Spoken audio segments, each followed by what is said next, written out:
একটি আড্ডা থেকে দুনিয়া কাঁপানো বৈষম্য বিরোধী ছাত্র আন্দোলনের সৃষ্টি। সর্বশেষ ছাত্র আন্দোলন রূপ নেয় ১৫ বছরের ক্ষমতায় টিকে থাকা সরকার পতনে। বৈষম্য বিরোধী ছাত্র আন্দোলনে ছাত্র জনতার তোপের মুখে পড়ে দেশ ত্যাগ করেন সাবেক প্রধানমন্ত্রী শেখ হাসিনা। বাংলাদেশের ইতিহাসে এমন ঘটনা এটাই প্রথম যে কোনো প্রধানমন্ত্রী দেশ ছেড়ে পালিয়ে গেছে। তবে তার পালানোর মতো পরিস্থিতি কিভাবে হলো, কোথা থেকে আসলো এই চিন্তা? এমন প্রশ্নের উত্তর শুধু একটি আড্ডা থেকেই সৃষ্ট এই আন্দোলনের। মাত্র ৭ জন শিক্ষার্থী মিলে আড্ডা শুরু করেন, যেখানে সমাজ, রাষ্ট্র, রাজনীতি ও ধর্ম বিষয়ে বোঝাপড়া হয়। আর এই আড্ডার নেতৃত্বে ছিলেন ঢাবির শিক্ষার্থী নাহিদ ইসলাম, সমন্বয় শিক্ষার্থী মাহফুজ আলম। তাদের মধ্যে নাহিদ ইসলাম বর্তমান সরকারের উপদেষ্টা, আর মাহফুজ আলম বিশেষ সহকারী। ডাকসুর সাবেক ভিপি নুরুল হক নূর তখন খুব আলোচনায়।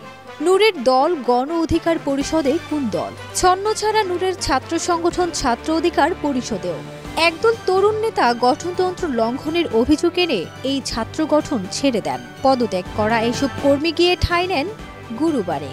চাঙ্গা হয়ে ওঠে গুরুবার। পদত্যাগ করা কর্মী ও গুরুবার আড্ডায় শিক্ষার্থীদের সমন্বয়ে গড়ে ওঠে রাজনৈতিক প্ল্যাটফর্ম গণতান্ত্রিক ছাত্র শক্তি।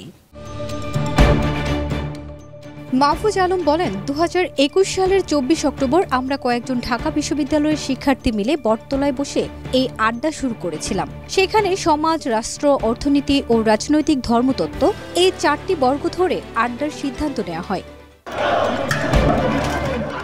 আমরা বেশিরভাগই ২০১৮ সালে কোটা আন্দোলন এবং নিরাপদ সড়ক আন্দোলন করেছিলাম।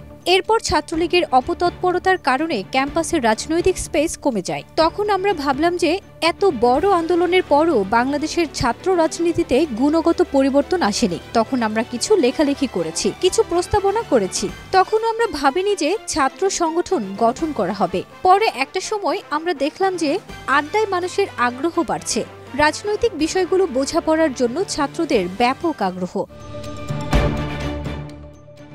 এই আড্ডার আরেক উদ্যোক্তা অন্তর্বর্তীকালীন সরকারের উপদেষ্টা নাহিদ ইসলাম দেশ রূপান্তরকে বলেন, আমরা আড্ডা আলোচনার মাধ্যমে বাংলাদেশের রাজনীতি কেমন হতে পারে, পরিবর্তন কিভাবে ঘটানো যায়, এইসব বোঝাপড়া করার চেষ্টা করছি।